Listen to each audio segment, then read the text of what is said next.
Let's start with them, the best team in the Eastern Conference. They're getting a sharpshooter, Kevin Huerter, as well as Dario Saric, but that's just salary filler in this deal. The Bulls are getting Jaden Ivey. He's going to be up for a new contract this offseason, and so he now joins this group of guard players with Josh Giddey, brings some youth, obviously throws Kobe White's future. He's going to be a free agent, throws his future a little bit in peril with the Bulls, and let's see where he lands at this NBA trade deadline. But listen, Minnesota is very interesting in all this. They essentially dumped Mike Conley Jr.'s salary onto Chicago here in this three-team deal. They end up also sending a pick swap to Detroit to help facilitate this.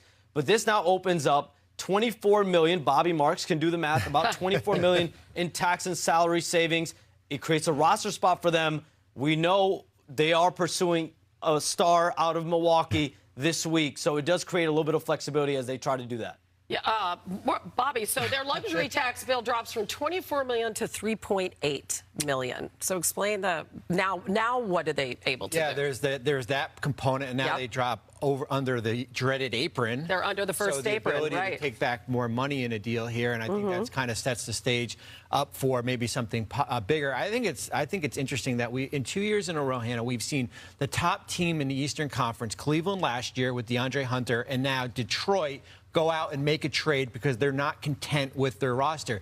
We talked about it in the pre-production meeting. What did Detroit need? Perimeter shooting, 21st in the NBA.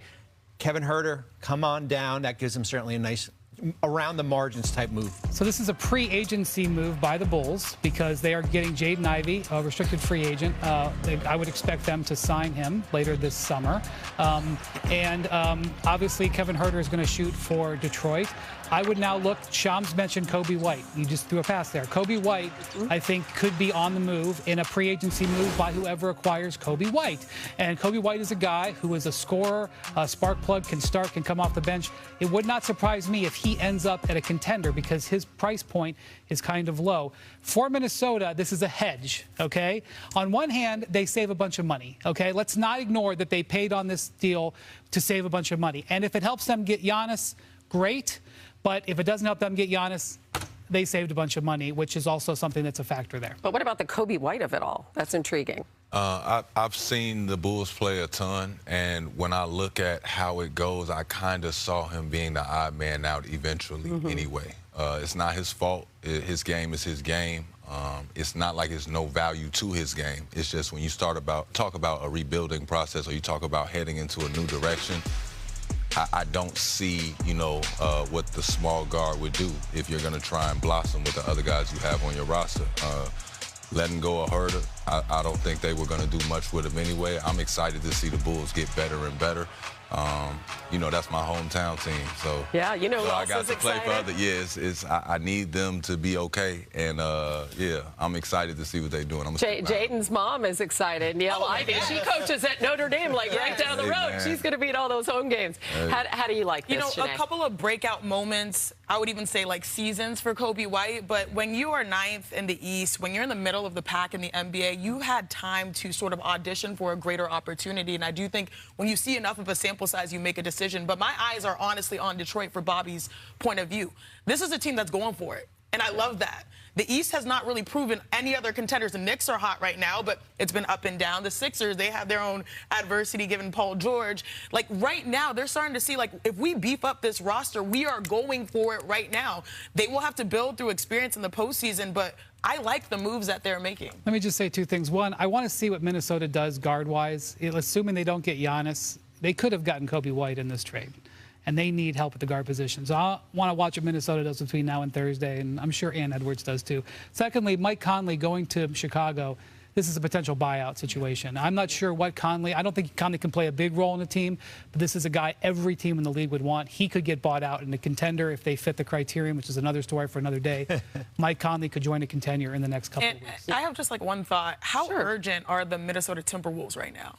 Because they have Anthony Edwards, 24. Well, they're trying to get Giannis. I mean, that's pretty urgent. We know that. But, like, if that falls what's plan short, B? there are options right now. If you're I don't want to overreact on Tuesday when the deadline is Thursday, but if you come out of this week and Minnesota's just move is just to save money, they're going to have to answer to Ant on that. But it's just Tuesday, Okay. so let's just wait. By the way, in the last 12 hours, we also had this James Harden news, which kind of came out of the blue. So coming up, we're going to talk about that on NBA Today. All of that trade chatter once again surrounding the beard. I know, it's a lot, right? On the move again, potentially. Sham's back with all the latest on the offers that the Bucks are weighing for Giannis. Details on this major decision that this franchise is going to have to make, you guys, in the next 48 hours. Ooh, look at that count. We're about 48 hours from the trade deadline, which ends at 3 Eastern time on Thursday. Already breaking news, fast and furious. And let's start right there with senior NBA insider Shams Charania, who's been a very busy man today. A little over an hour ago, breaking news on a trade. Shams, what do you have? Hannah, so this is the first blockbuster of NBA trade deadline week. The Memphis Grizzlies have traded former Defensive Player of the Year Jaren Jackson Jr. to the Utah Jazz for a package of players that includes Walter Clayton Jr. and 3 first-round draft picks. And so the Jazz here, let's start with them. They're making a major swing in the Western Conference. Jaren Jackson now adds to a core of Lauri Markkanen, Keontae George, Walker Kessler. So this is a Jazz team that now Austin Ainge, their new head of basketball operations, Danny Ainge, their CEO, Ryan Smith, their owner. This is a big swing for them in the Western Conference as they try to turn the page and compete with some young talent. But the Grizzlies are now signaling a full rebuild around promising young players like Cedric Coward, like a Zach Edey, and they now have about a dozen first-round draft picks over the next 7 years that ties them with Oklahoma City and Brooklyn. And they also created a $28.8 million trade player exception. That's the largest in NBA history. So we saw Desmond Bane traded last offseason. Jaren Jackson Jr. now to start the trade deadline. And Ja Morant is waiting in the wings potentially as well. Yeah, I mean, that's what we were talking about really in the run-up to this deal. You mentioned all those first-round picks. That's 7 now from this trade for Jackson and Desmond Bane. All right, we'll get back to you in a sec, Shams. Full house here. We have Wendy, we have Bobby Marks, we have Chene, we have Iman Shumpert. Hey, everybody, y'all ready? Let's go. All right, let's go. Wendy, what are your thoughts about this deal? Okay, Jaren Jackson was a player who was interested. A lot of teams were interested in here, and this is what they call in the business pre-agency. He has 4 years and $200 million left on his contract. The Jazz are taking that contract in and paying dearly for it, but now this sort of becomes their free agent move that they would have done with salary cap space next summer. And Lauri Markkanen, now you may say he's a 7-footer. How does this work? Lauri Markkanen can play small forward. In fact, when he started doing that in Cleveland as a 7-foot small forward, it sort of revitalized his career. I would believe that the Jazz would intend to re-sign Walker Kessler and have a giant, basically 3 7-footer front line with Jaren Jackson, Lauri Markkanen, Walker Kessler, and I suspect they will still be tanking to make sure they get the draft pick. They have the draft pick, and that is going to be the foundation of their rebuild. Bobby, what do you think? You know what? I go back to last January when Utah made a trade with Phoenix, under the radar trade. They basically took a quality over quantity approach. They traded 3 of their lesser firsts, and guess what they got? A 2031 unprotected first from Phoenix. And you know what happened? That trade got it over with that trade pick. They got over the finish line, getting Jackson Jr. here. 3 first-round picks go to Memphis, as you mentioned, 12 over the next 7 years. Clearly a sign for this Grizzlies team that's rebuilding, and I give Utah credit. I mean, to go out there and make this type of deal, they wouldn't have been able to go out and get Jaren Jackson Jr. in free agency. Tonight, I give them more than credit. I have officially taken note of the Utah Jazz. No more rebuilding. Donovan Mitchell left in 2021, 2022 after that season. It took 4 years in the trenches, and now it looks like they're trying to climb their way out. And what I've noticed is that front line, because in the Western Conference, if you want to go to an NBA Finals, you have to go through Nikola Jokic, Victor Wembanyama, Alperen Şengün, Rudy Gobert. So you need to have a stout front line, and I like the one that they built or are building for the future. Yeah, I love it. My favorite thing on paper to look at is Keontae George and Jaren Jackson together.